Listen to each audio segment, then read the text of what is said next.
नमस्कार दोस्तों, फिर से एक बार आपका स्वागत है आभासी कक्षा में।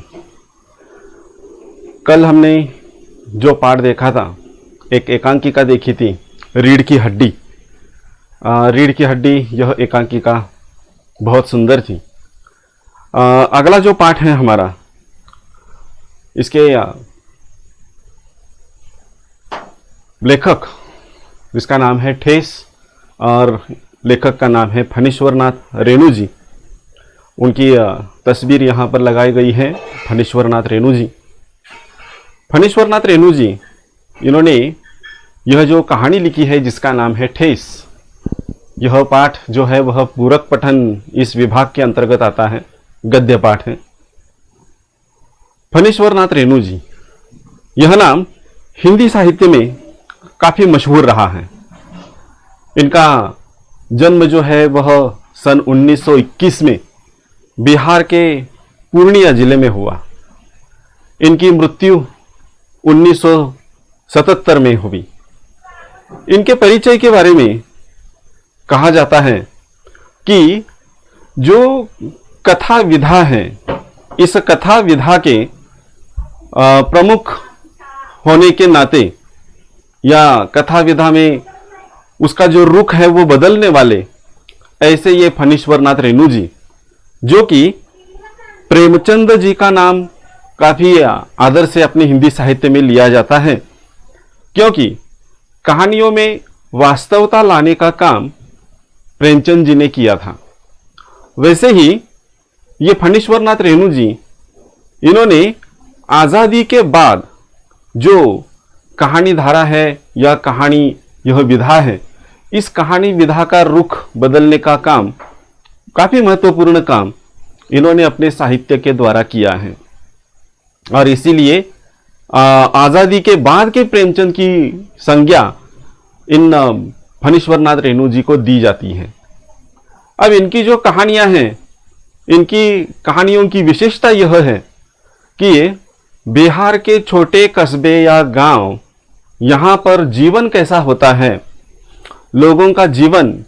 अब यह जीवन जो होता है उसमें अनेक प्रकार के राग रंग दिखाई देते हैं, तो उसकी धुन, गंध, लय, ताल, सुर, सुंदरता, और जैसे सुंदरता वैसे कुरूपता भी इनके साहित्य में स्पष्ट रूप से दिखाई पड़ती है। यह उनकी एक विशेषता है।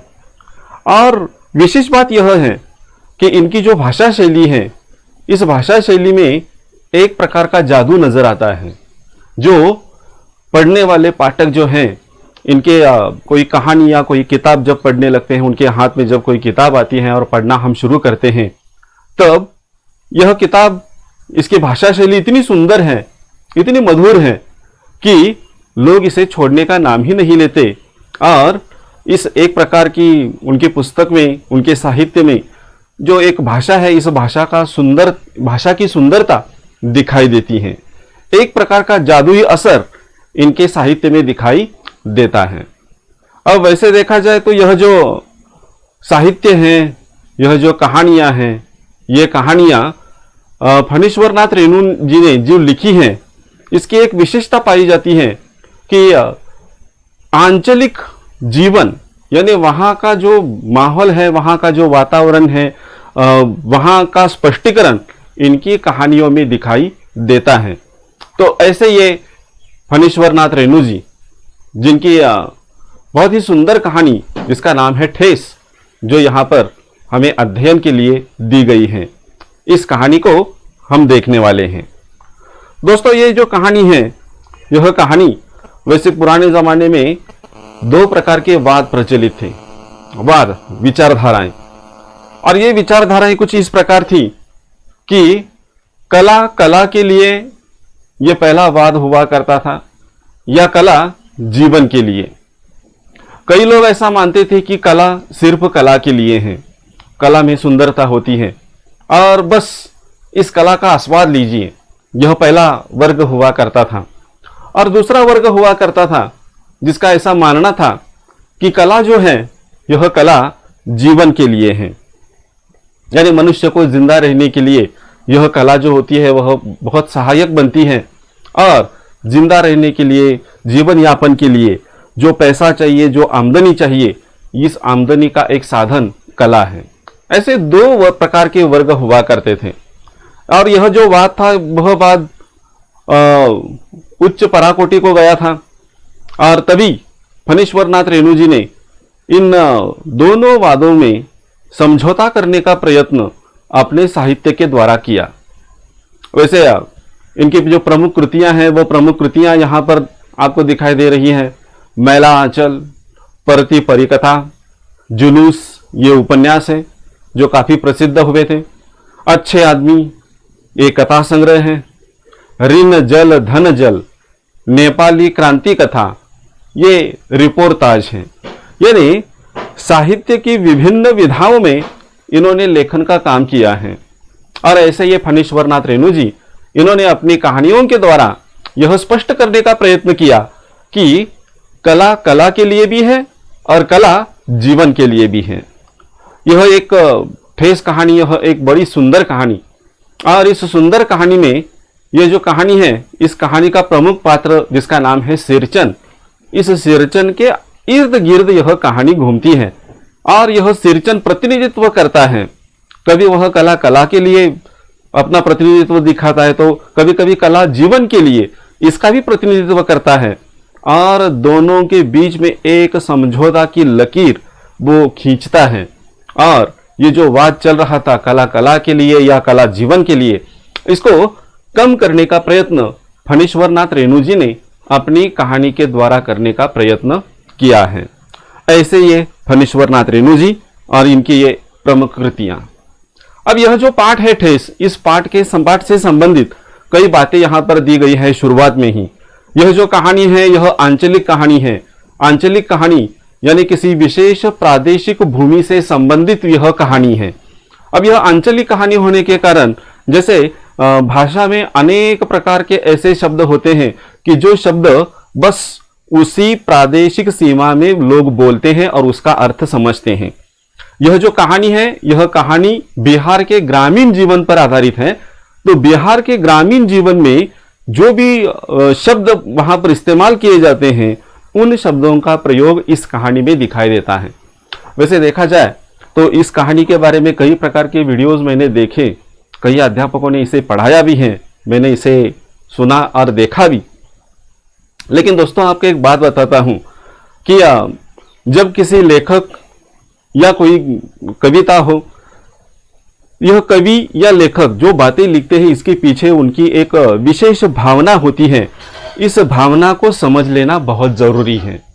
और कई प्रकार ऐसा भी देखा गया है कि हम ये सारी बातें भूल जाते हैं और बस अपनी दृष्टि से इसका अर्थ क्या है वह अर्थ समझाने का प्रयत्न करते हैं, और जो लेखक और कवि को बताना वो चाहते हैं वहां तक हम पहुंच नहीं पाते।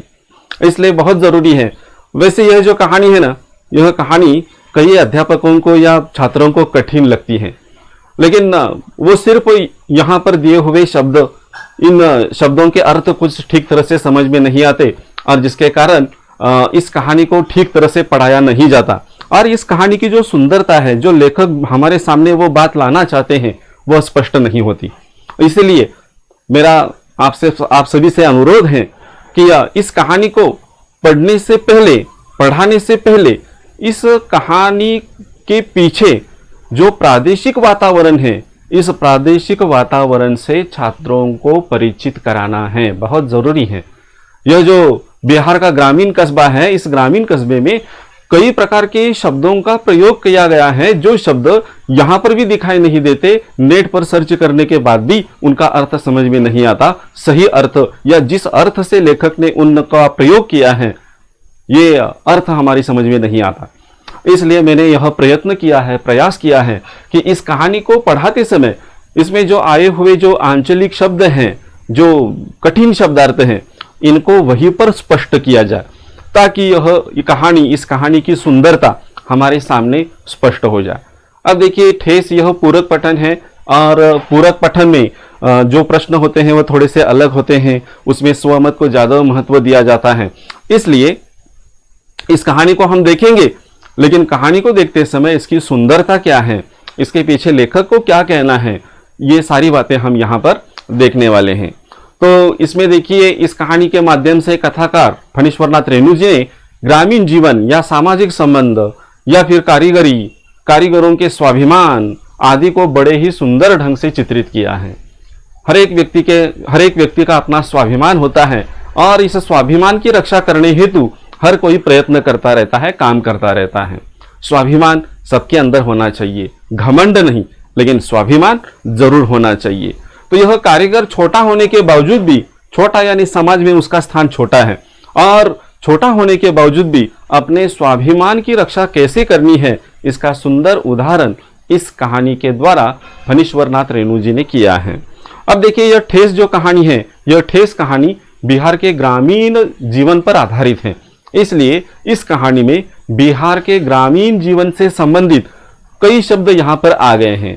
शायद इन शब्दों को हम पहली बार सुनेंगे, इन शब्दों का अर्थ ठीक तरह से समझ नहीं सकेंगे, और इसीलिए हमारे जो यहाँ पर मेरे पीछे जो फलक लगा है, इस फलक पर ये जो कहानी है, इस कहानी का परिच्छेद, उसके कठिन शब्दों के अर्थ वहीं पर आपको दिखाई देंगे, ताकि इस कहानी को हम अच्छी तरह से समझ सकें और जान सकें और लेखक के विचारों को योग्य सम्मान भी दे सके। तो देखते हैं यह कहानी जिसका नाम है ठेस। खेती बाड़ी के समय गांव के किसान सिरचन की गिनती नहीं करते। लोग उसको बेकार ही नहीं, बेगार समझते हैं। इसलिए खेत खलिहान की मजदूरी के लिए कोई नहीं बुलाने जाता है सिरचन को। क्या होगा उसको बुलाकर? दूसरे मजदूर खेत पहुंचकर 1/3 काम कर चुकेंगे, तब कहीं सिरचन राय हाथ में खुरपी डुलाता हुआ दिखाई पड़ेगा, पगडंडी पर तौल तौल कर पांव रखता हुआ धीरे धीरे। मुफ्त में मजदूरी देनी हो तो और बात है। अब देखिए, खेतीबाड़ी की जो किसान होते हैं, यह किसान खेतीबाड़ी का काम करते हैं, छोटे से गांव में रहते हैं, और ये जो छोटे से गांव में रहने वाले किसान होते हैं, कभी कभी खेतीबाड़ी करते समय इनको मजदूरों की आवश्यकता पड़ती है, क्योंकि एक अकेला किसान तो खेती का सारा काम नहीं कर सकता। तो इस खेतीबाड़ी के समय जो गांव के किसान होते हैं, ये गांव के किसान सिरचन को बिल्कुल ही गिनती में नहीं लेते थे। लोग उसे बेकार ही नहीं, बेगार समझते हैं। अब ये बेगार का मतलब देखिए यहां पर दिया है मैंने। बेगार यानी बिना मजदूरी के बलपूर्वक करवाया जाने वाला काम, यानी मजदूरी नहीं देनी है और बलपूर्वक उससे काम करवा लेना है। तो ये जो सिरचन नाम का पात्र है, इस सिरचन को लोग बेकार ही नहीं, बेगार समझते हैं, और इसलिए खेत खलिहान में अगर कोई किसी किसान को मजदूर की आवश्यकता होती है, तो वो कभी भी गलती से भी सिरचन को कभी नहीं बुलाने जाता, क्योंकि सिरचन को बुलाकर क्या होगा? दूसरे मजदूर सुबह अपना काम करने के लिए खेत में आएंगे, काम करेंगे। जब इनका 1/3 काम पूरा हो जाएगा, तब यह सिरचन पगडंडी पर अपने हाथ में खुरपी डुलाता हुआ दिखाई पड़ेगा, और तौल तौल पर कदम रखते हुए, यानी धीरे धीरे धीरे वह आ जाएगा और अपना काम शुरू कर देगा। जब बाकी मजदूर 1/3 काम पूरे कर चुके होंगे, तब ये सिरचन राय अपने हाथ में खुरपी लेकर वह आ जाएगा। क्या ऐसे मजदूर को हम मजदूरी देना पसंद करेंगे? बिल्कुल नहीं। और इसीलिए मजदूर के रूप में काम करने के लिए यह सिरचन, इस सिरचन को बुलाने के लिए कोई तैयार नहीं होता, और इस तरह से यह सिरचन एक कामचोर व्यक्ति के रूप में उस गांव में प्रसिद्ध था। आगे देखते हैं। आज सिरचन को मुफ्तखोर, कामचोर या चटोर कह ले कोई। एक समय था जब उसकी मड़ैया के पास बाबू लोगों की सवारियां बंधी रहती थी। उसे लोग पूछते ही नहीं थे, उसकी खुशामद भी करते थे। अरे सिरचन भाई, अब तो तुम्हारे ही हाथ में यह कारीगरी रह गई है सारे इलाके में। एक दिन का समय निकाल कर चलो, बड़े भैया की चिट्ठी आई है। शहर से सिरचन से एक जोड़ा चिक बनाकर भेज दो। अब देखिए, यह सिरचन मजदूर होने से पहले ऐसा नहीं था, उसके हालात ऐसे नहीं थे। और यह जो सिरचन था, यह आज सिरचन को कोई मुफ्तखोर कहे, मुफ्तखोर यहां पर शब्द दिया है और इसका अर्थ भी दिया है, मुफ्त का माल खाने वाला व्यक्ति। यानी जो भी चीज चाहिए वह मुफ्त में चाहिए, उसका कोई दाम नहीं है, मुफ्त में चाहिए। उस आज सिरचन को मुफ्तखोर कहा जाता है, काम चोर भी कहा जाता है, और इसके साथ साथ उसे चटोर भी कहा जाता है। चटोर, चटोर यह शब्द देखिए यहां पर, स्वाद लोलुप, स्वाद लोलुप इसका मतलब स्वादिष्ट खाना पसंद करने वाला या स्वादिष्ट चीजों को पसंद करने वाला। यानी सिरचन की विशेषताएं आज हो गई है कि वह सिरचन एक मुफ्तखोर है, वह काम चोर है, काम करना उसे अच्छा नहीं लगता, वह चटोर है, उसे स्वादिष्ट चीजें खाने में बड़ी दिलचस्पी है। आज उसे ऐसा कुछ भी कहे, लेकिन एक समय था भाई, जब इस एक जमाने में सिरचन की मड़ैया के पास, मड़ैया शब्द आ गया है बिहार में। यह जो ग्रामीण जीवन है, ग्रामीण जीवन में मड़ैया यह शब्द झोपड़ी के लिए उसका प्रयोग किया जाता है आज भी। तो इस मड़ैया के पास यानी झोपड़ी के पास काफी बाबू लोगों की सवारियां बंधी रहती थी, तांता लगा रहता था, भीड़ लगी रहती थी, और लोग उसको सिर्फ पूछते ही नहीं थे, उसकी प्रशंसा करते थे, उसकी तारीफ करते थे, कहते थे कि अरे सिरचन भाई, अब तुम्हारे ही हाथ में यह कारीगरी बाकी है, बाकी किसी भी इलाके में दूसरे मनुष्य के हाथ में यह कारीगरी नहीं रही है, बस तुम ही यह काम कर सकते हो। और उसको बड़ी मीठी बातों में कहते कि बड़े भैया की चिट्ठी आई है शहर से कि सिरचन से एक जोड़ा चिक बनाकर भेज दो। अब ये एक जोड़ा चिक, चिक इसका मतलब क्या है देखिए, पुराने जमाने में लोग या बड़े बड़े जो अमीर लोग हुआ करते थे, उनके यहाँ पर एक संस्कृति हुआ करती थी कि औरतें, महिलाएं, लड़कियां पर पुरुषों के सामने न आए, और इसीलिए घर में एक जगह पर विशेष प्रकार की जालीदार चटाई लगाई जाती थी, एक जाली लगाई जाती थी। इस जाली को चिक कहा जाता है। तो यह चिक बनाकर भेज दो, ऐसी बात वो बोलते थे। और यह जो सिरचन था, यह सिरचन बड़े सुंदर चिक बना देता था, और इसीलिए लोग उसकी तारीफ करने के लिए या फिर उससे काम करवाने के लिए वहां पर आ जाते थे। मुझे याद है मेरी मां जब कभी सिरचन को बुलाने के लिए कहती, मैं पहले ही पूछ लेता भोग क्या क्या लगेगा। अब देखिए, लेखक जब छोटे थे तब इनकी मां कहती कि बेटा जाओ और जरा सिरचन को बुला लाओ, क्योंकि उससे कुछ काम करवा लेना है। तब यह इसकी सिरचन की विशेषताएं क्या हैं, ये सारी बातें लेखक को मालूम थी। तब वो मां से कहता था कि मां ठीक है, सिरचन को बुला रही हो तो भोग क्या क्या लगेगा। यानी यह जो सिरचन था, यह सिरचन चटोर था, लेकिन चटोर इसलिए था क्योंकि उसे खाने पीने की चीजों में काफी दिलचस्पी थी। और जब आप घर में कोई चीज या ऐसा कोई पदार्थ या मिठाई नहीं बनवाते, तब तक वह घर नहीं आता। और इसीलिए यह लेखक अपनी मां से कहते कि मां बताओ तो पहले भोग क्या क्या लगेगा। और तब मां हंसकर कहती, जा बेचारा मेरे काम में पूजा भोग की बात नहीं उठाता कभी। पड़ोसी गांव के पंचानंद चौधरी के छोटे लड़के की एक बार मेरे सामने ही बेपानी कर दिया था सिरचन ने। तुम्हारी भाभी नाखून से खांट कर तरकारी परोसती है, और इसलिए इमली का रस डालकर कढ़ी तो हम मामूली लोगों की घरवालियां बनाती हैं। तुम्हारी भाभी ने कहां से बनाना सीखी है। अब देखिए, इस सिरचन की विशेषता, जब तक इसे खाने पीने की चीजें उसके सामने नहीं रखी जाती, तब तक यह सिरचन काम करना पसंद नहीं करता था या घर पर भी नहीं आता था।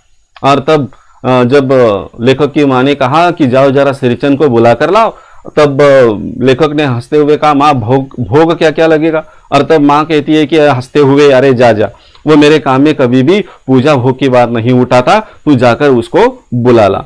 लेकिन लेखक को याद है एक घटना। इस घटना में पड़ोसी गांव का एक पंचानंद चौधरी इनके छोटे लड़के को एक बार सबके सामने, लोगों के सामने बेपानी कर दिया था सिरचन ने। बेपानी का मतलब यहां पर दिया है बेपानी करना, बेइज्जत करना। उसने बेइज्जत कर दिया था लोगों के सामने ही।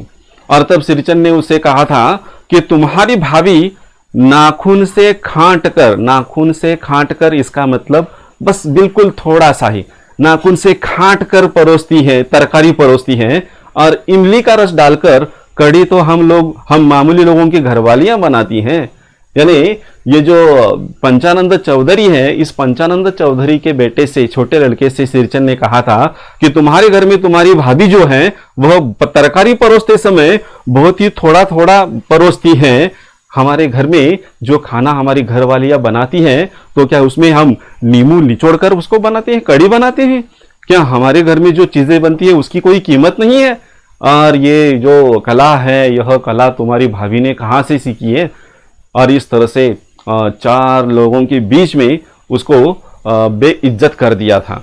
तो ऐसा यह सिरचन, एक जमाने में उसकी ये आदतें हुआ करती थी, और यह सिरचन बड़ा सिरजोर था। इसलिए सिरचन को बुलाने के पहले मैं मां से पूछ लेता। सिरचन को देखते ही मां हुलस कर कहती, आओ सिरचन, आज नेनू मत रही थी तो तुम्हारी याद आई। घी की खकोरन के साथ चूड़ा तुमको बहुत पसंद है ना? और बड़ी बेटी ने ससुराल से संवाद भेजा है, उसकी ननद रूठी हुई है मोती की शीतल पार्टी के लिए। अब देखिए, यह सिरचन, इस सिरचन को बुलाने के लिए बुलाने के पहले ही लेखक मां से पूछ लेता कि सिरचन को आते हुए देखने के बाद यह मां जो होती है वो बड़ी हुलसकर शब्द आया है। देखिए, हुलसकर, इस शब्द का अर्थ यहां पर दिया है आनंद से, खुशी से। वह खुशी से सिरचन के साथ बातें करती और कहती, आओ सिरचन, आज वह नेनू मत रही थी। नेनू मथना, इसका मतलब यहां पर दिया है नेनू मथना। देखिए यहां पर नीचे दिया है नेनू मथना, इसका मतलब दूध या दही को मथानी आदि से बिलोना। तो नेनू मत रही थी या दूध या दही को मत रही थी। और जो तुम्हें है, तुम्हारी पसंद क्या है, सिरचन की पसंद क्या है, वो मां को अच्छी तरह से मालूम है।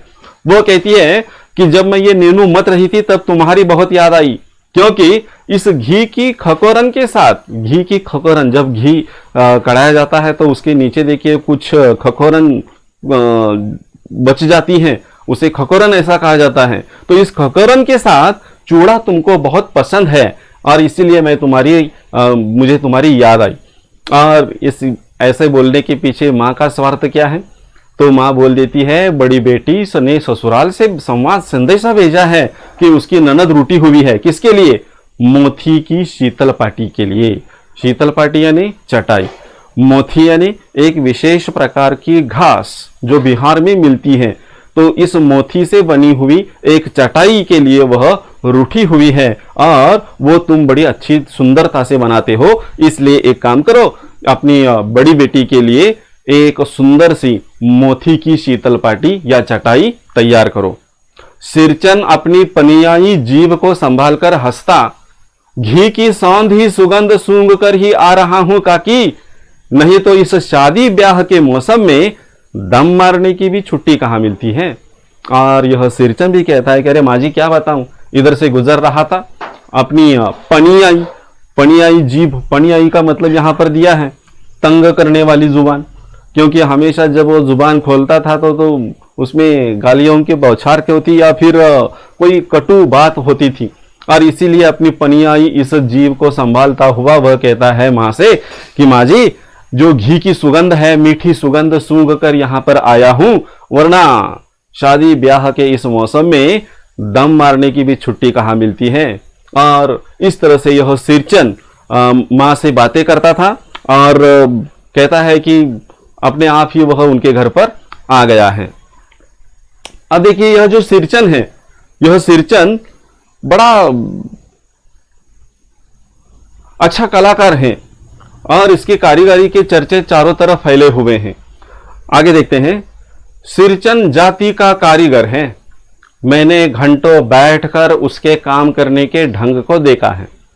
एक एक मोती और पटेर को हाथ में लेकर बड़े जतन से उसकी कुच्ची बनाता, फिर कुच्चियों को रंगने से लेकर सुतली सुलझाने में पूरा दिन समाप्त। काम करते समय उसकी तन्मयता में जरा भी बाधा पड़ी कि गेहुअन सांप की तरह फुफकार उठता। फिर किसी दूसरे से करवा लीजिए काम, सिरचन मुहजोर है, काम चोर नहीं। अब देखिए यहां पर सिरचन जाति का तो कारीगर है ही, उसके काम करने का, हर एक व्यक्ति का अपना अपना काम करने का तरीका अलग अलग होता है, उसका ढंग अलग होता है। वैसे ये सिरचन भी जब अपना काम शुरू करता था तो एक एक मोथी शब्द आया है, एक प्रकार की घास जो कि बिहार में पाई जाती है और उससे चटाइयाँ या फिर आदि अनेक प्रकार की चीजें बनाई जाती हैं।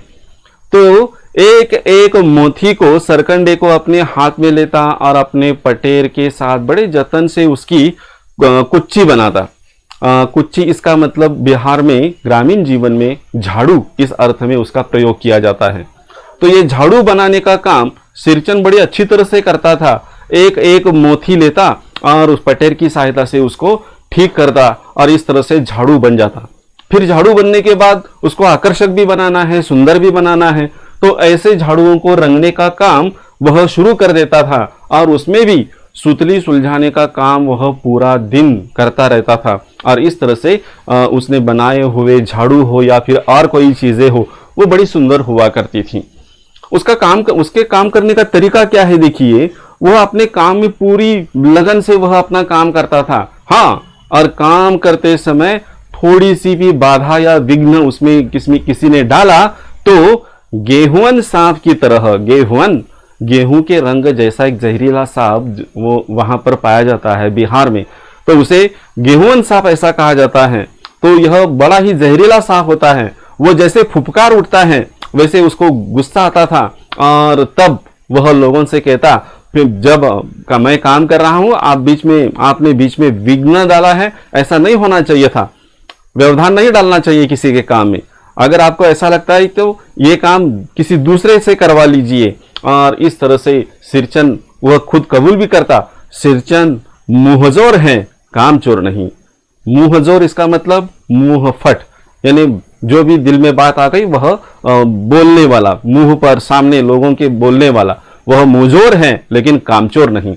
और इस तरह से यह सिरचन मुहजोर है लेकिन कामचोर नहीं है, अपना काम वह बड़ी अच्छी तरह से किया करता है। बिना मजदूरी के पेट भर भात पर काम करने वाला कारीगर, दूध में कोई मिठाई न मिले तो कोई बात नहीं, किंतु बात में जरा भी झाला वह नहीं बर्दाश्त कर सकता था। झाला शब्द आया है, झाला इसका मतलब तीखापन। अगर कोई बहुत ही तीखी बात करता है तो सिरचन को बहुत बुरा लगता है और इस बात को वह कभी भी स्वीकार नहीं करता था। वह बिना मजदूरी के पेट भर भात पर काम करेगा, बहुत ही अच्छा और सुंदर काम करेगा। दूध में किसी ने मिठाई नहीं दी तो भी चलेगा, लेकिन बात करते समय तीखापन वह कभी बर्दाश्त नहीं कर सकता था। ये उसके स्वभाव की, आदत की विशेषता है। अब देखिए हर व्यक्ति का स्वभाव अलग अलग होता है। उसमें यह मजदूर, यह जो कारीगर हैं, यह कारीगर कला के लिए प्रसिद्ध हैं। जब इनकी कला देखी जाती है, उसकी प्रशंसा होती है, सराहा जाता है, तो ऐसे कलाकारों को बहुत अच्छा लगता है और उनका सीना और चौड़ा हो जाता है, उनको प्रोत्साहन मिलता है, प्रेरणा मिलती है। सभी पैसे के टट्टू नहीं होते। उसी तरह से यह सिरचन भी काम करते समय अगर तीखी बात उससे कोई कहता तो इसका वह विरोध करता है और वह काम बंद कर देता है। यह सिरचन के स्वभाव की एक विशेषता है। सिरचन को लोग चटोर भी समझते हैं। तली भगारी हुई तरकारी, दही की कड़ी, मलाई वाला दूध, इन सब का प्रबंध पहले कर लो, तब सिरचन को बुलाओ, दुम हिलाता हुआ हाजिर हो जाएगा। खाने पीने में चिकनाई की कमी हुई कि काम की सारी चिकनाई खत्म, काम अधूरा रखकर उठ खड़ा होगा। आज तो अब अधकपाली दर्द से माथा टनटना रहा है, थोड़ा सा रह गया है, किसी दिन आकर पूरा कर दूंगा। किसी दिन माने कभी नहीं। सिरचन की और भी विशेषताएं हैं। यह सिरचन लोग उसे चटोर समझते हैं। चटोर यानी स्वादिष्ट पदार्थ को पसंद करने वाला, स्वाद लोलुप।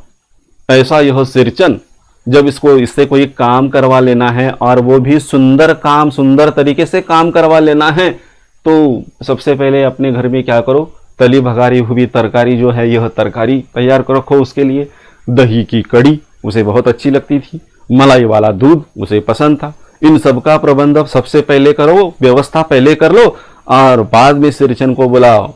जैसे ही सिरचन को आप बोलोगे कि अरे भाई घर में तली बघारी हुई तरकारी है, दही की कड़ी बनाई है, मलाई वाला दूध है, तब यह दुम हिलाता हुआ हाजिर हो जाएगा। मजबूर होकर, उसको मजबूर करना है ना काम करने के लिए, तो ये सारी बातें पहले तैयार करके रखो, प्रबंध इसका कर लो और बाद में सिरचन को बुलाओ। सिरचन जरूर वहां पर आ जाएगा। और काम करते समय अगर खाने पीने में उसकी तरफ ध्यान नहीं दिया तो मान लो काम की सारी चिकनाई खत्म।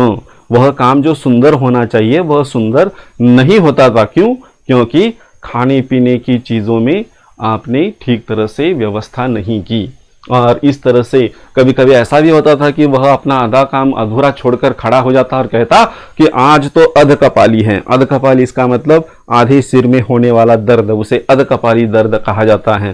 तो आज तो मेरे आधे सिर में दर्द हो रहा है, इसलिए माथा बहुत ही टनटना रहा है, बहुत ही दुख रहा है, इसलिए आज ये जो काम थोड़ा सा हुआ है, थोड़ा सा बाकी है, यह थोड़ा सा काम किसी दिन आकर पूरा कर दूंगा, ऐसा वह बोल देता था। और लोग समझते थे, लोग मानते थे कि किसी दिन इसका मतलब कभी नहीं। और सिरचन को बहुत बुरा लगता था और यह सिरचन वह काम अधूरा छोड़कर वहां से चला जाता था।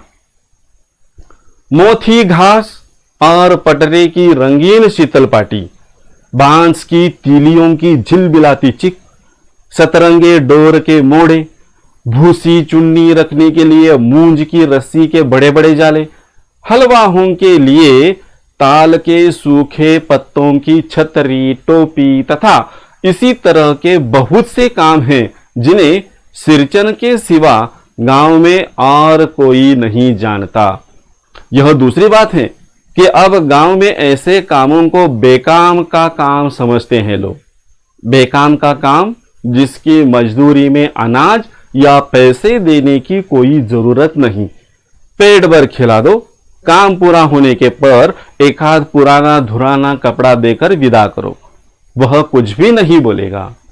अब देखिए इस सिरचन के बारे में, यह सिरचन एक बहुत ही अच्छा कारीगर था, एक अच्छा कलाकार था। जो कला उसके अंदर थी, उसकी उंगलियों में थी, वह कला किसी दूसरे व्यक्ति में बिल्कुल नहीं थी। इतना वह एक अच्छा कलाकार, एक उच्च कोटि का कलाकार वह था। उसके पास कौन कौन सी वस्तुएं बनाने के लिए लोग आते थे। देखिए, मोथी घास, मोथी यानी एक जाति की घास जो बिहार में पाई जाती है। इस घास से अनेक प्रकार की चटाइयाँ बनाई जाती हैं, वस्तुएं बनाई जाती हैं। आजकल देखिए हमारे घर में जो चटाई आती है वह मोथी या मूंज घास से बनी हुई नहीं होती, वह प्लास्टिक से बनी हुई होती है। लेकिन पुराने ज़माने में ये जो मोथी घास से बनी हुई चटाइयाँ आती थी जो शरीर के लिए काफ़ी अच्छी थी। लेकिन ये आजकल की प्लास्टिक की चटाइयाँ जो होती है वह इतनी अच्छी नहीं होती। तो इस तरह से ये मोथी घास और पटरे की रंगीन शीतल पाटी, पटरे की शीतल पाटी, यहाँ पर इसका अर्थ दिया है, देखिए नीचे मैंने। पटरे की शीतल पाटी, तालाबों में उगने वाले सरकंडे जाति के पौधे के पत्तों से बनी हुई चटाई। एक ऐसी चटाई हुआ करती थी जो तालाब में सरकंडे जाति की घास पौधे उगते थे और उन पौधों के पत्तों से वह चटाई बनाई जाती है, जिसकी कीमत बहुत ज़्यादा है, क्योंकि ऐसी चटाई बहुत ही सुंदर होती है, टिकाऊ होती है और शरीर के लिए भी स्वास्थ्यवर्धक होती है। तो ऐसी यह चटाई बनानी है तो सिरचन बड़ी ही सुंदर वह बनाता था। इसके अलावा बांस की तीलियों से झिलमिलाती हुई चिक, वह भी सुंदरता से वह बनाता था। सतरंगे डोर के मोड़े वह अच्छी तरह से बनाता था। भूसी चुन्नी रखने के लिए मूंज की रस्सी, यानी जो किसान होते हैं, ये किसान जो घर में भूसा होता है, भूसी चुन्नी, जो भूसा वगैरह होता है, उसे एक जाली में रखा जाता था और उसे तैयार करने का काम यह सिरचन किया करता था।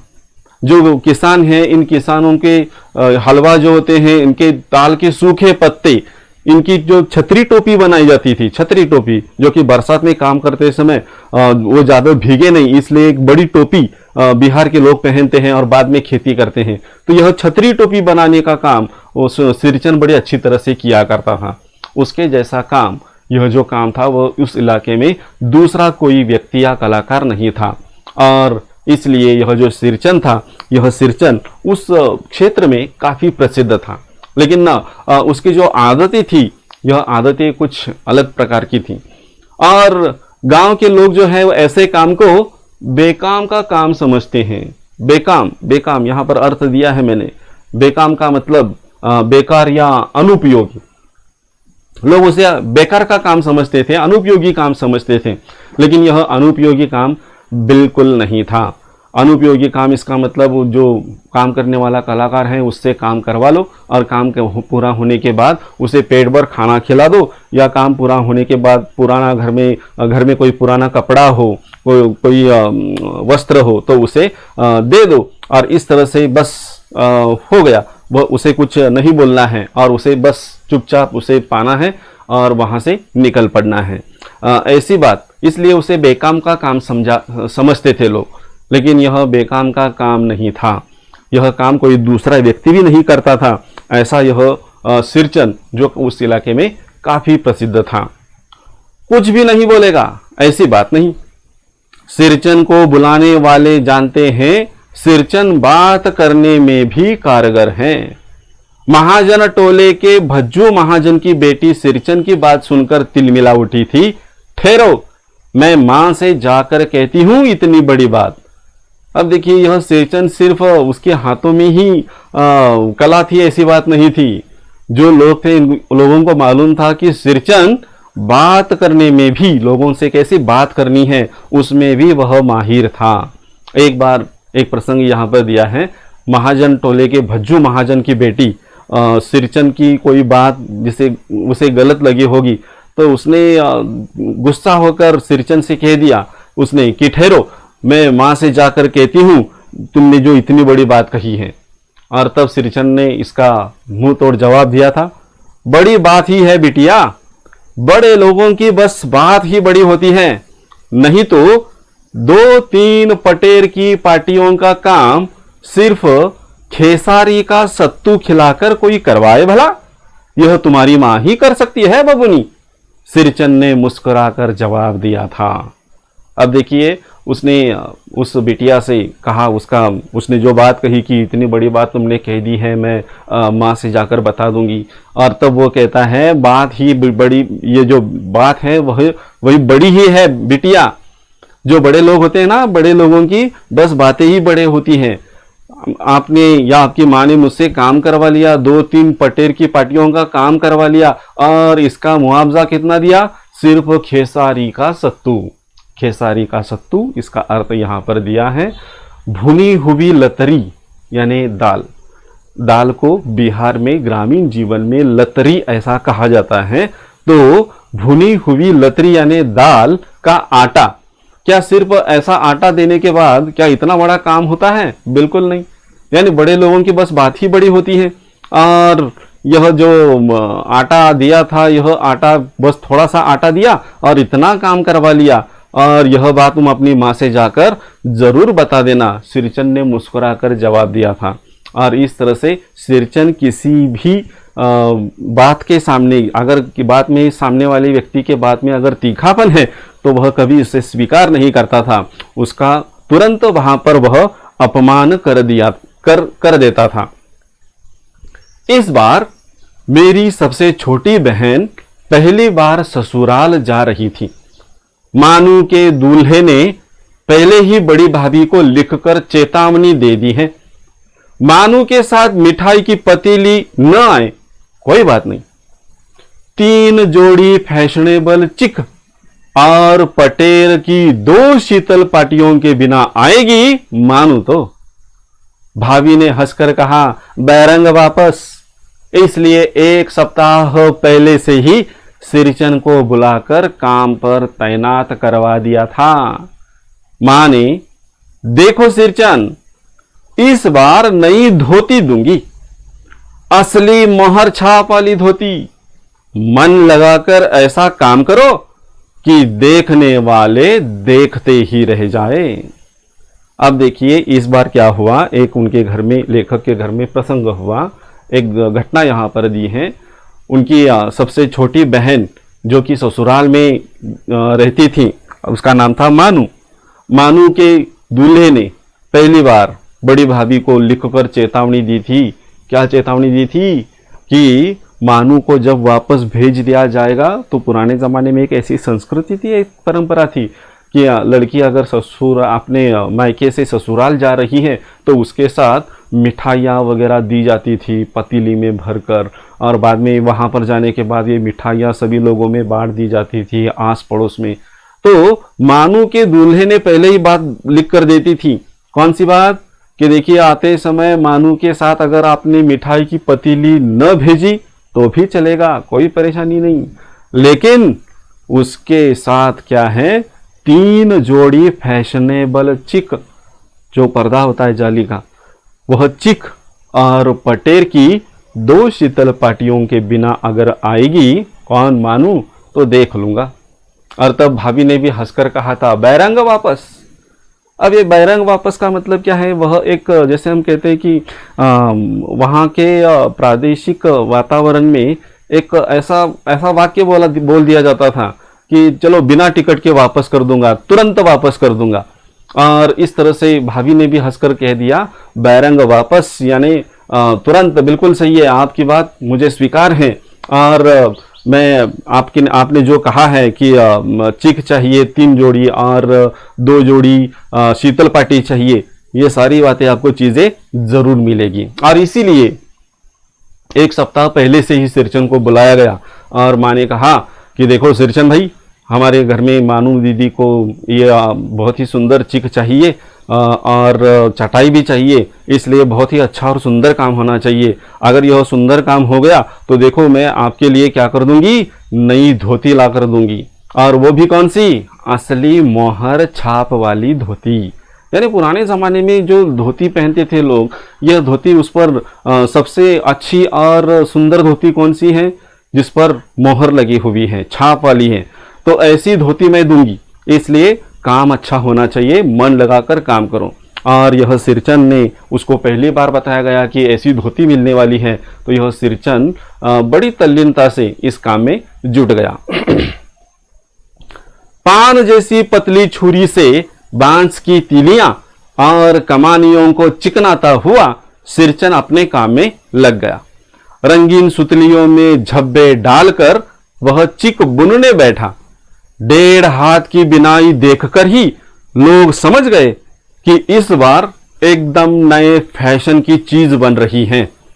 मंझली भाभी से नहीं रहा गया, पर्दे की आड़ से बोली, पहले ऐसा जानती कि मोहर छाप वाली धोती देने से ही अच्छी चीज बनती है तो भैया को खबर भेज देती। अब देखिए, जैसे सिरचन को पहले ही बताया गया कि काम अच्छा होना चाहिए तो अच्छी मोहर छाप वाली धोती मिल जाएगी, तो यह सिरचन अपने काम में लग गया। अपनी जो पान जैसी पतली छुरी होती है उससे जो तीलियां होती है वो तीलियां चिकनाने का काम वह शुरू कर देता है। तीली इसका मतलब मोटी सींग, इन मोटी सींग को वह चिकनाने का काम उसने काम शुरू कर दिया। जो कमान होती है, कमानी, लचीली एवं झुकाई हुई किली, धुरी या खूंटी कहा जाता है उसको। तो रंगी जो चिक होती है, इस चिक में वे विभिन्न प्रकार के आकार दिए जाते हैं, तो उसे चिकनाने का काम सिरचन ने शुरू कर दिया, अपना काम उसने शुरू कर दिया। जो रंगीन सुतलियां थी, इन रंगीन सुतलियों में झब्बे लगाने का काम उसने शुरू कर दिया। झब्बा यानी गुच्छा, सुतलियां आदि में लगाया जाने वाला एक फूंदना, इसका मतलब लटकन जिसे कहा जाता है, उसकी तरह सुतली से वह बना हुआ होता है। तो सुतली से बनाए हुए झब्बे उसमें डालकर वह बुनने के लिए बैठ गया। थोड़ी देर हुई, इस थोड़ी देर में जो उसने चीज बनाई वह चीज बहुत ही सुंदर थी। और जब यह बात, इनका जो परिवार था वह संयुक्त परिवार था, तो इस संयुक्त परिवार में मंजली भाभी जो थी वह पर्दे के पीछे से देख रही थी कि किस तरह से एक सुंदर चिक बनाई जा रही है।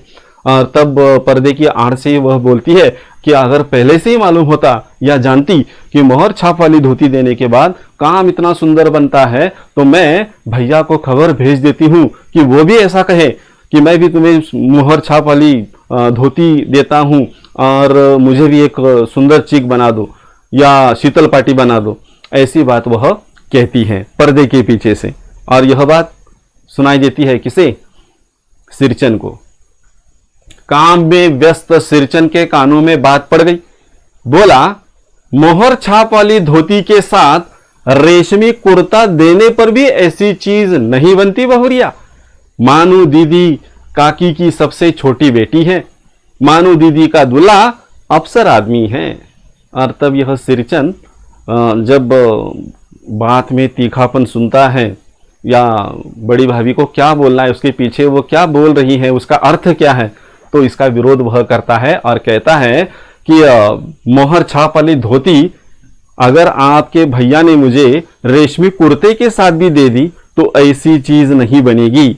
यह चीज खासकर मानू दीदी के छोटी बेटी जो है दूल्हे के, उसके दूल्हे के लिए यह चीज बनाई जा रही है, क्योंकि वो शहर में एक बड़ा अफसर आदमी है और इसीलिए यह सुंदर चीज बनाई जा रही है, सिर्फ मोहर छाप वाली धोती के लिए बिल्कुल नहीं।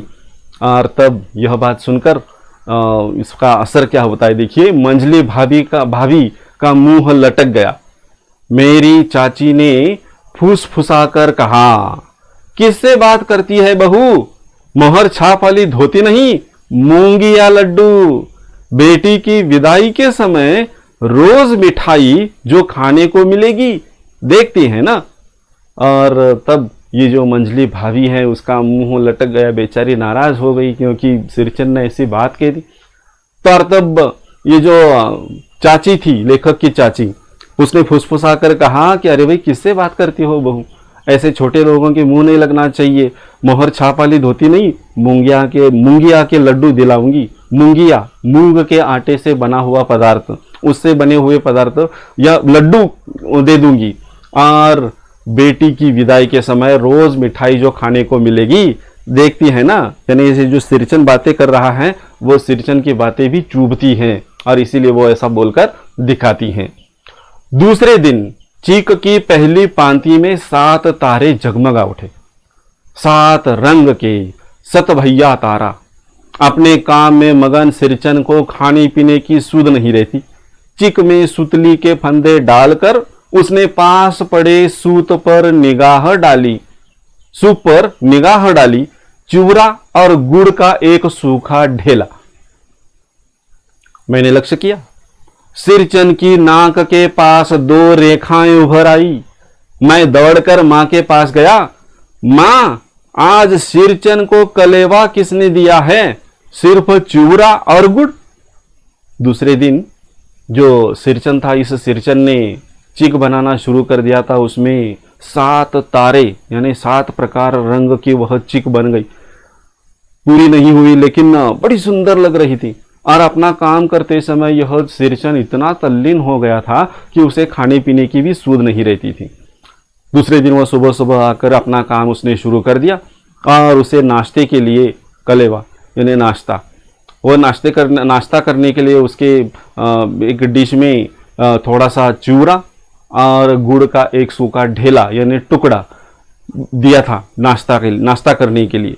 सिरचन ने जैसे ही उस नाश्ते की तरफ देखा, वो चटोर था, चटपटी चीज़ें खाने में उसे बड़ी खुशी मिलती थी। और ये ऐसा नाश्ता देखने के बाद उसके नाक के पास 2 रेखाएं उभर आई, यानी थोड़ी सी नफरत की भावना पैदा हो गई। और जैसे ही यह बात लेखक ने देखी तो लेखक दौड़ता हुआ माँ के पास गया और माँ से कहने लगा कि माँ, सिरचन को आज कलेवा नाश्ता किसने दिया है? सिर्फ चूरा और गुड़। ऐसी बात वह माँ से बोल देते हैं। माँ रसोई घर के अंदर पकवान आदि बनाने में व्यस्त थी। बोली, अरे मंजली, सिरचन को बूंदिया क्यों नहीं देती? बूंदिया मैं नहीं खाता काकी। सिरचन के मुंह में चूरा भरा हुआ था, गुड़ का ढेला सूप में एक किनारे पर पड़ा रहा अछूता। माँ की बोली सुनते ही मंझली भाभी की भवें तन गई। मुट्ठी भर बूंदिया सूप में फेंक कर चली गई। अब माँ जो थी वो रसोई घर में काम कर रही थी, क्योंकि संयुक्त परिवार था, अनेक प्रकार के काम करने पड़ते थे। तो ये माँ रसोई घर में पकवान बना रही थी, उसको क्या मालूम कि नाश्ते में क्या दिया है। और तब जैसे ही लेखक ने आकर बता दिया कि चूरा और गुड़ का ढेला, किसने दिया है नाश्ता, ये ठीक नहीं है। और तब वह बोलती है मंझली से, अरे मंझली जाओ जरा सिरचन को बूंदियाँ दे कर आओ। और तब वह बूंदियाँ लेकर वह जाती है और जो सूप में उसको जो कलेवा दिया है, नाश्ता दिया है, उसमें एक मुट्ठी भर बूंदियाँ ऐसे फेंक कर चली गई। फेंक कर चली गई यानी थोड़ी सी नाराज हो गई थी, गुस्सा आ गया था। और इस गुस्से को दिखाने के लिए उसने क्या किया, वह बूंदियाँ, अपनी मुट्ठी भर बूंदियाँ उसकी सूप में ऐसे फेंक दिया और वह वापस आ गई। अब यह बात सिरचन कैसे स्वीकार कर सकता है। सिरचन ने पानी पीकर कहा, मंझली बहू रानी, अपने मैके से आई हुई मिठाई भी इसी तरह हाथ खोलकर बांटती है क्या। बस मंझली भाभी अपने कमरे में बैठकर रोने लगी। चाची ने माँ के पास जाकर कहा, मुंह लगाने से सिर पर चढ़ेगा ही, किसी के नहर ससुराल की बात क्यों करेगा वह।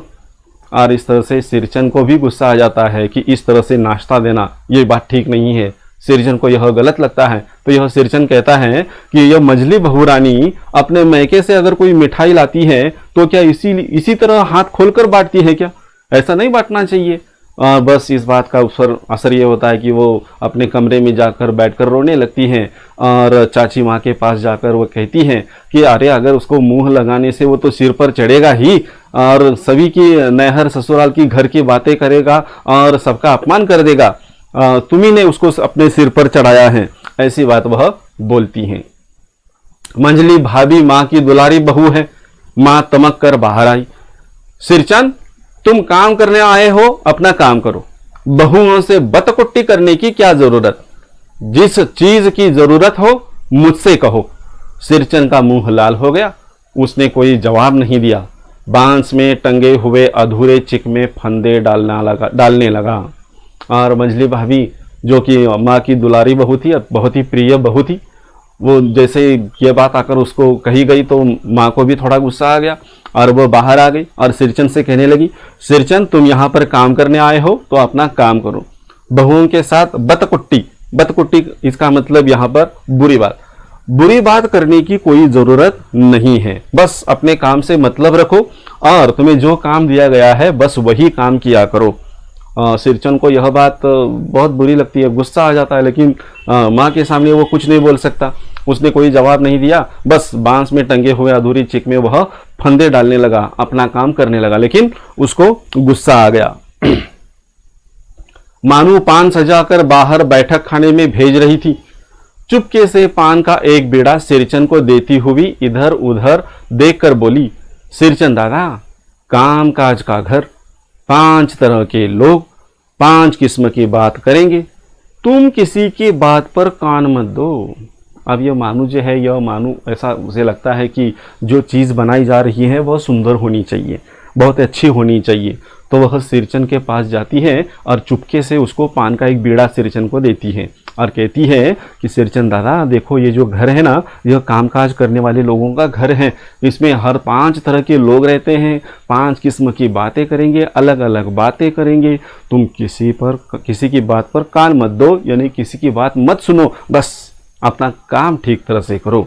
ऐसी बात ये मानू दीदी उसे समझाती हैं। सिरचन ने मुस्कुराकर पान का बीड़ा मुंह में ले लिया। चाची अपने कमरे से निकल रही थी। सिरचन को पान खाते देखकर अवाक हो गई। सिरचन ने चाची को अपनी ओर अचरज से घूरते देखकर कहा, छोटी चाची, जरा पान की डिबिया का गमका हुआ जर्दा खिलाना, बहुत दिन हुए।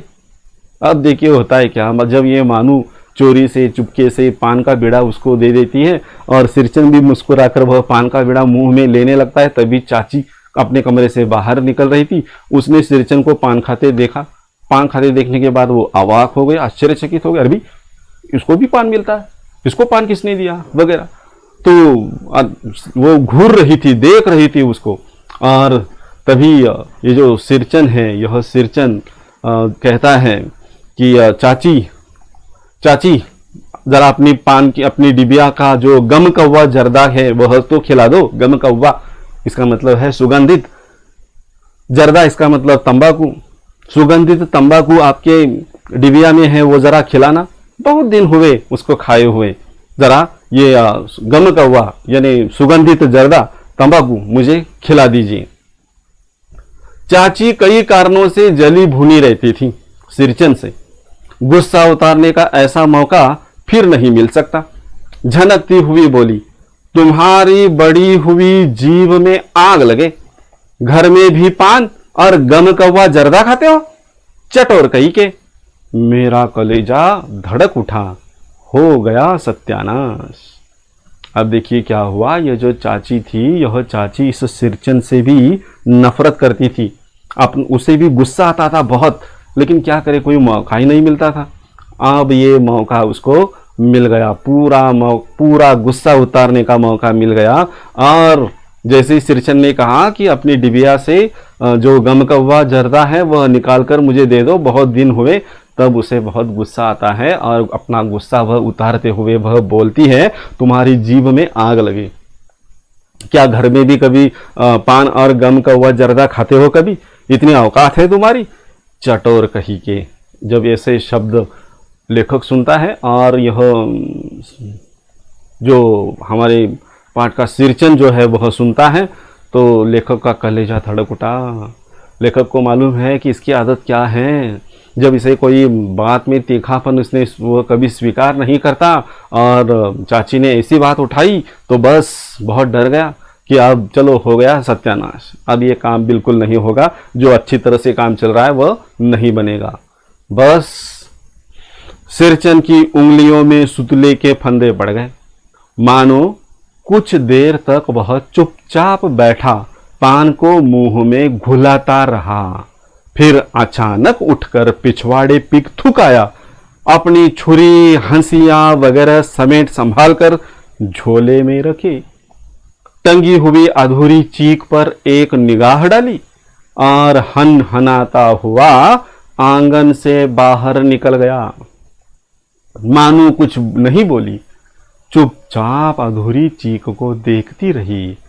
सातों तारे मंद पड़ गए। देखिए क्या हुआ, जैसे ही चाची ने ऐसी बुरी बात कही तो इसका असर क्या हुआ, सिरचन का काम रुक गया। उसके सूतले में जो फंदे डालने थे वो उंगलियों में पड़ने लगे, और उसका ध्यान जो था काम में वो पूरी तरह से हट गया। जो मानू ने पान का बीड़ा दिया था उसे वह मुंह में घुलाता रहा, और अचानक वह घर के पिछवाड़े जाकर पिक थूकाया और अपने सारे जो औजार थे एक थैली में भर दिए, और थैली में भरने के बाद अधूरी टंगी हुई चीख पर एक बार निगाह डाली, और वहां से हनहनाता हुआ बड़बड़ाता हुआ आंगन से बाहर निकल गया।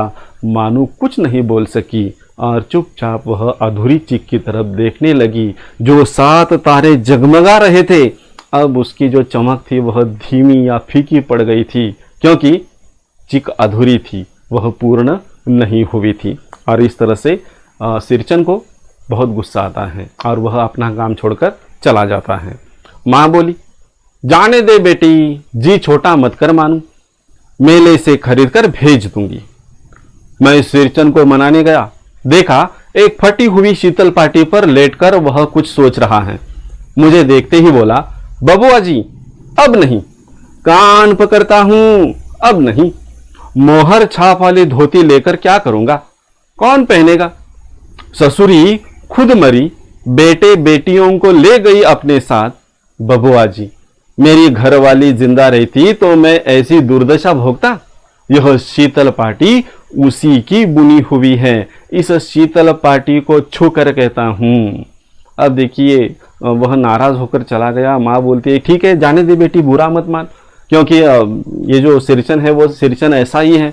अब चाची ने कुछ गलत बात बोल दी है तो उसे गुस्सा आ गया, इसमें हम क्या कर सकते हैं। मैं तुम्हें मेले से एक नई शीतल पाटी खरीद कर लाकर दे दूंगी, भेज दूंगी, तू चिंता मत कर। लेकिन ये जो सिरचन है, यह सिरचन गुस्से से गया है, अब उसको मनाना भी चाहिए ना।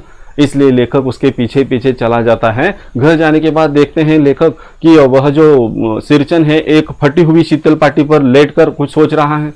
और जैसे ही लेखक को देखते हैं तो वह बोलता है सिरचन कि नहीं बबुआ जी, अब कान पकड़ता हूं कि अब ये काम नहीं करूंगा। मोहर छाप वाली धोती लेकर क्या करूंगा, कौन पहनेगा इसे। उसकी जो पत्नी थी यह पत्नी मर गई, अपने बेटे बेटियों को साथ लेकर चली गई। अब घर में कोई नहीं है, वो सिर पर अकेला है और ऐसी बुरी हालत में वह दुर्दशा में भोगता हुआ मैं क्या करूंगा ये मोहर छाप वाली धोती लेकर। यह जो शीतल पाटी है उसी की बुनी हुई है और उसी की बुनी हुई फटी हुई पुरानी है, उस पर वह लेट गया है और वह कहता है कि इस शीतल पाटी को छूकर वह कुछ कहना चाहता है। अब यह काम नहीं करूंगा, गांव भर में तुम्हारी हवेली में मेरी कदर होती थी, अब क्या। मैं चुपचाप वापस लौट आया, समझ गया कलाकार के दिल में ठेस लगी है, वह नहीं आ सकता। और यह सिरचन कहता है कि देखो बबुआ जी, अब मैं नहीं आऊँगा, यह काम नहीं करूँगा, क्योंकि पूरे गांव में जितने भी मकान हैं, जितने भी लोग हैं, इन सभी लोगों में इस हवेली में आपके घर में मेरी इज्जत हुआ करती थी, लोग मेरी कदर करते थे। लेकिन अब बिल्कुल नहीं, क्योंकि वहाँ पर भी मेरा अपमान हुआ है, तो मैं वापस नहीं आऊँगा। तब लेखक वहाँ से चुपचाप वापस लौटते हैं और कहते हैं, सोचते हैं कि अरे भाई एक कलाकार के दिल को ठेस लगी है, वह नहीं आ सकता। बड़ी भाभी अधूरी चीख में रंगीन छींट का झालर लगाने लगी। यह भी बेजा नहीं दिखलाई पड़ता, क्यों मानू? मानू कुछ नहीं बोली बेचारी, किंतु मैं चुप नहीं रह सका। चाची और मजली भाभी की नजर न लग जाए इसमें भी। अब देखिए वो जो अधूरा काम रह गया था, अधूरी चीख बनी हुई थी, उसे कम से कम थोड़ा बहुत पूरा करना है, सुंदर बनाना है। इसलिए इस चीख में रंगीन छींट का झालर लगाने का काम वो करने लगती हैं। और तब यह जो मानू है वह मानू कहती है कि शायद ये बात भी बड़ी भाभी को अच्छी नज़र नहीं आएगी। और मानू जो है वह मानू बेचारी नाराज़ हो जाती है, वह चुप हो जाती है, किसी से वह बात नहीं करती, क्योंकि जो चिक सुंदर चिक लेकर वह अपने ससुराल जाना चाहती थी, अब वह चिक अधूरी है। तो इस तरह से मानू जो है वह काफ़ी नाराज़ हो जाती है। मानू को ससुराल पहुंचाने में ही जा रहा था, स्टेशन पर सामान मिलाते समय देखा मानू बड़े जतन से अधूरी चिक को मोड़कर लिए जा रही है अपने साथ। मन ही मन सिरचन पर गुस्सा हो आया। चाची के सुर में सुर मिलाकर कोसने को जी हुआ काम चोर चटोर। अब देखिए लेखक इस मानू को अपनी छोटी बहन को ससुराल छुड़ाने के लिए रेल से ही जाने लगे और जाते समय स्टेशन पर उन्होंने देखा कि ये जो मानू है, यह मानू इस चीख को देखकर उसको जो अधूरी चीख है, इस अधूरी चीख को अपने साथ लेकर वह जा रही है, उसको देख रही है, मन में बड़ी नाराज भी है। और तब लेखक जो है, लेखक का मन, उसके मन में एक ऐसा विचार आता है कि चाची के सुर में सुर मिलाकर वह कोसना यानी अपशब्द कहकर बुरा भला कहना, तो वह भी इस सिरचन को बुरा भला कहना चाहता है कि कामचोर कही का, चटोर कही का। गाड़ी आई, सामान चढ़ाकर मैं दरवाजा बंद कर रहा था कि प्लेटफॉर्म पर दौड़ते हुए सिरचन पर नजर पड़ी। बबुआ जी, उसने दरवाजे के पास आकर पुकारा। और जब गाड़ी आई, गाड़ी आने के बाद इस रेल के डिब्बे में जाकर वो बैठ गए, सारा सामान अंदर रख दिया और तभी गाड़ी शुरू हुई और तभी प्लेटफॉर्म पर नजर गई तो ये सिरचन दौड़ता हुआ वहां पर आ गया है और वो पुकार रहा है बबुआ जी। और तब क्या होता है देखिए, क्या है? मैंने खिड़की से गर्दन निकालकर झिड़की के स्वर में कहा। सिरचन ने पीठ पर लदे हुए बोझ को उतारकर मेरी ओर देखा। दौड़ता आया हूं, दरवाजा खोलिए। मानू दीदी कहाँ हैं? एक बार देखूं। मैंने दरवाजा खोल दिया। अब देखिए गाड़ी शुरू हो चुकी है। जब लेखक ने आवाज सुनी बबुआ जी, तो खिड़की से जो गर्दन थी वो बाहर निकाल कर कहने लगे क्या है? और वो भी कौन सी स्वर में? झिड़की यानी तिरस्कार के स्वर में। क्या है? यानी जो काम करना था वो तो नहीं किया और अब आ गया है मिलने के लिए। तो तिरस्कार के स्वर में वो कहते हैं क्या है? और तब सिरचन कहता है कि पीठ पर लदा हुआ जो बोझ है वह बोझ उतार कर वह कहता है कि दौड़ता आया हूँ, दरवाज़ा खोलिए। मानू दीदी कहाँ हैं? एक बार देखना चाहता हूँ। और लेखक जो है वो दरवाज़ा खोल देते हैं। सिरचंद दादा, मानू इतना ही बोल सकी। खिड़की के पास खड़े होकर सिरचंद ने हकलाते हुए कहा, यह मेरी ओर से है, सब चीजें हैं दीदी, शीतल पाटी, चीक और एक जोड़ी आसनी कुश की। गाड़ी चल पड़ी। मानू मोहर छाप वाली धोती का दाम निकालकर देने लगी। सिरचंद ने जीभ को दांत से काटकर दोनों हाथ जोड़ दिए और ये खिड़की के पास आकर जो सिरचंद था, यह सिरचंद कहने लगता है, मानू दीदी जैसे सिरचंद को देखती है वो कहती है, सिरचंद दादा, बस इतना ही बोल सकती हैं, क्योंकि बेचारे को बहुत बुरा लगा था कि जो काम बताया था सिरचंद को वह सिरचंद ने नहीं कर पाया और उसे बहुत बुरा लगा है। और तब यह सिरचंद खिड़की के पास खड़े होकर सिरचंद हकलाते हुए बोलता है, यह मेरी ओर से जो उसने पीठ पर चीज़ें लाई थी वो सारी चीज़ें वहाँ डिब्बे के अंदर वो दे देता है और कहता है कि ये मेरी ओर से आपके लिए सब चीज़ें हैं। हाँ, कौन कौन सी? शीतल पाटी है, चीक है और एक जोड़ी आसनी कुश की। कुश यानी एक प्रकार की विशेष प्रकार की घास, जिससे बैठने के लिए नीचे ज़मीन पर बैठने के लिए जो आसनी होती है, यह आसनी एक जोड़ी। और इस तरह से ये सारी चीज़ें उसने बनाकर गाड़ी में ऐसे दे दी और कहा कि ये आपके लिए। तो मानू दीदी क्या करती है, मोहर छाप वाली धोती का वादा हुआ था लेकिन सिरचंद ने कुछ भी नहीं लिया, इसलिए वो अपनी जेब में, अपने पाउच में से, पर्स में से पैसे निकालकर वो देने लगती हैं। तब सिरचंद क्या करता है, जीभ को दांत से काटकर दोनों हाथ जोड़ देता है और कहता है कि नहीं, ये सब मैंने पैसे के लिए नहीं किया है, मुझे पैसे नहीं चाहिए। मानू फूट फूट कर रो रही थी। मैं बंडल को खोलकर देखने लगा। ऐसी कारीगरी, ऐसी बारीकी, रंगीन सुतलियों के फंदों का ऐसा काम पहली बार देख रहा था। और मानू दीदी जो थी वह फूट फूट कर बेचारी रोने लगी, क्योंकि जिस सिरचंद को उसने बहुत मन में कोसा था कि नहीं, सिरचंद बहुत बुरा है, सिरचंद वापस नहीं आया और उसने काम नहीं किया, इस बात का उसे बहुत बुरा लगता है। लेकिन वही सिरचंद अपने ही घर में बैठकर वह सारा काम पूरा कर देता है और मानू दीदी के लिए वह ये सारी बातें दे देता है, और वो भी कैसे, मुफ्त में देता है। और जब यह मानू दीदी पैसे निकाल कर देने लगती है तब वह उन पैसों को लेता भी नहीं है, स्वीकार नहीं करता। और इस तरह से ये मानू दीदी फूट फूट कर अब रोने लगती हैं। और लेखक जो है वह बंडल खोल कर देखते हैं तो यह जो चीक है, शीतल पाटी हैं, बहुत ही सुंदर नक्काशी उसमें की गई थी। ऐसी नक्काशी शायद ही किसी दूसरी चटाई पर, शीतल पाटी पर दिखाई देगी। ऐसा सुंदर काम सिरचंद ने किया था। तो ये पूरी कहानी देखिए। इस पूरी कहानी में कभी कभी कला के लिए ऐसा पक्ष नज़र आता है, तो कभी कला जीवन के लिए ऐसा भी पक्ष आता है। और इन दोनों के बीच में इन दोनों को मिलाने का काम यहाँ पर यह कहानी बहुत ही अच्छी तरह से, सुंदर तरीके से करती हैं। तो यह कहानी देखिए बहुत बड़ी है, लेकिन इसे एक ही कालांश में समाप्त करने का मैंने प्रयत्न किया है। शायद आपकी समझ में यह कहानी आ गई है और इसमें जो कठिन शब्दों के अर्थ हैं उसे भी आपने लिख लिए होंगे। ज़रूर लिख लीजिए इसे, और पढ़ाते समय या पढ़ते समय अगर कोई परेशानी आती है, दिक्कत आती है, तो इस वीडियो को ज़रूर देखिए। तो यहाँ पर यह कहानी ख़त्म होती है। इस कहानी के अंत में शब्द संपदा दी है। इसमें भी देखिए शब्द संपदा में मुहावरे हैं, कठिन शब्दों के अर्थ दिए हैं। कई शब्दों के अर्थ यहाँ पर नहीं है, तो उसे हम ढूंढकर लिख सकते हैं। इसके बाद कृतियाँ देखिए कौन कौन सी है। सबसे पहले है लेखनीय। लेखनीय में लोक कलाओं के नामों की सूची तैयार कीजिए। जो विभिन्न प्रकार की लोक कलाएं हैं, इन लोक कलाओं की नामों की सूचियां आपको तैयार करके यहाँ पर लिखना है। जैसे कि महाराष्ट्र की लोक कलाएं कौन कौन सी हैं, उनके नामों की सूची करो।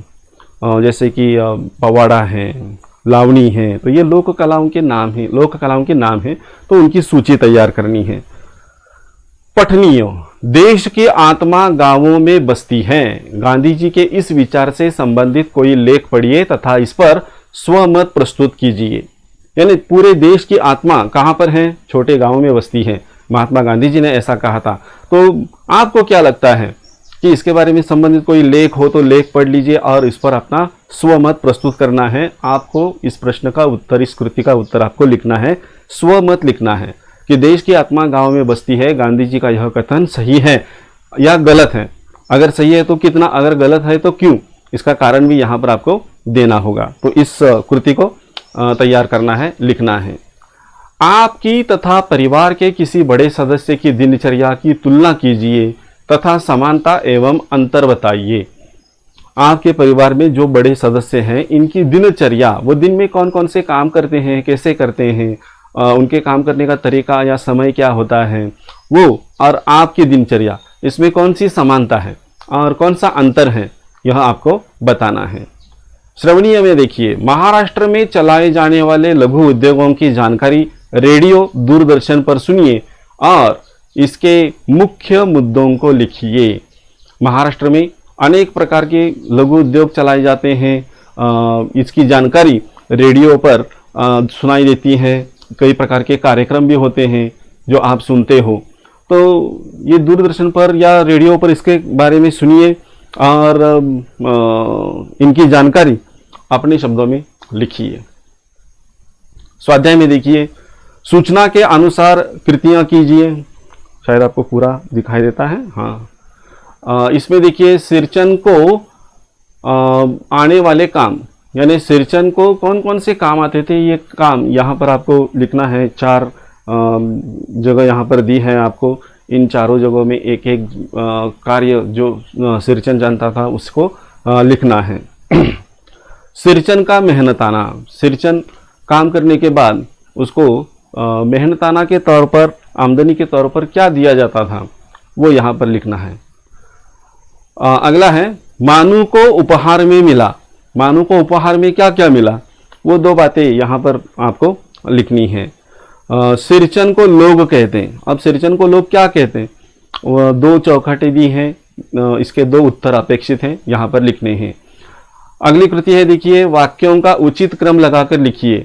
ये जो 4 वाक्य दिए हैं, इन 4 वाक्यों का क्रम उचित नहीं है, योग्य नहीं है, तो वो योग्य क्रम आपको यहाँ पर, योग्य क्रम में ये चारों वाक्य लिखने हैं। जैसे कि चौथा वाक्य पहला आएगा या फिर तीसरा दूसरा आएगा, ऐसे इनका क्रम बदल देना है, लेकिन योग्य क्रम से वह लिखना है। अभिव्यक्ति, कला और कलाकार का सम्मान करना हमारा दायित्व है। इस कथन पर अपने विचारों को शब्दबद्ध कीजिए। कला और कलाकार का सम्मान होना चाहिए, हमारा ये दायित्व है, हमारा ये कर्तव्य है। इस कथन को ध्यान में रखते हुए अपने विचारों को लिखना है। स्वमत, अभिव्यक्ति होनी है, करनी है, इसलिए इसे लिखना है। भाषा बिंदु में देखिए, कोष्टक की सूचना के अनुसार निम्न वाक्यों का काल परिवर्तन कीजिए। काल परिवर्तन करना है। काल परिवर्तन की विशेषताएं कौन सी हैं, वो कैसे किया जाता है, इसके बारे में आपने पढ़ा होगा, आपने जानकारी प्राप्त की होगी। मैंने भी कई बार यह जानकारी दी है। आपकी नोटबुक में, व्याकरण की नोटबुक में यह सब कुछ लिखा हुआ है, तो उसका आधार लेते हुए इन कृतियों को पूर्ण करना है। नीचे दिए गए वाक्य का काल पहचान कर निर्देशानुसार काल परिवर्तन कीजिए। यहाँ पर भी एक वाक्य दिया है, मानू को ससुराल पहुंचाने मैं ही जा रहा था। अब यह वाक्य कौन से काल का है, उसका प्रकार लिखना है और प्रकार लिखने के बाद इस वाक्य का परिवर्तन सभी प्रकारों में यहाँ पर करना है। अगला है उपयोजित लेखन। पुस्तक प्रदर्शनी में 1 घंटा विषय पर 80 से 100 शब्दों में निबंध लेखन कीजिए। निबंध लेखन है, पुस्तक प्रदर्शनी में 1 घंटा निबंध लिखना है। और इस तरह से इस पाठ के अंत तक हम पहुंच जाते हैं। इसमें जो पूरा पाठ है, यह पूरा पाठ हमने देखा। पूरा पाठ देखने के बाद इसमें आए हुए खासकर कठिन शब्दों के अर्थ यहाँ पर दिए हैं। एक आध दूसरा अगर छूट गया है तो आप उसे कहीं से प्राप्त कर लीजिए। और यह जो पाठ है, यह पाठ बहुत ही सुंदर है, बहुत ही सुंदर तरीके से इस पाठ को प्रस्तुत किया गया है। तो इस पाठ को देखिए, समझिए और इसका जो स्वाध्याय है, स्वाध्याय पर भी हमने चर्चा की है। इसका स्वाध्याय लिखने का प्रयत्न कीजिए। अगर स्वाध्याय लिखते समय कोई परेशानी आती है तो अपने स्कूल के अध्यापक से संपर्क स्थापित कीजिए और उनसे बातें करते हुए इसका स्वाध्याय भी पूर्ण कीजिए। और यह जो हमारी आभासी कक्षा है, यह आभासी कक्षा ऐसे ही चलती रहेगी। हाँ, मैं आपके सामने प्रस्तुत होकर पढ़ाता हूँ, लेकिन कई बातें जो आपके मन में आशंकाएं हैं, या आशंकाएं वैसी रह जाती हैं, तो ये आशंकाएं आप मुझसे फ़ोन पर भी बात कर सकते हो। ज़रूर बातें कीजिए, क्योंकि जो समझ में नहीं आता वो समझ में आना चाहिए। और इस तरह से हम यहाँ पर रुक जाते हैं और फिर से हमारी मुलाकात होगी एक ऐसे ही और पाठ को लेकर। तब तक धन्यवाद।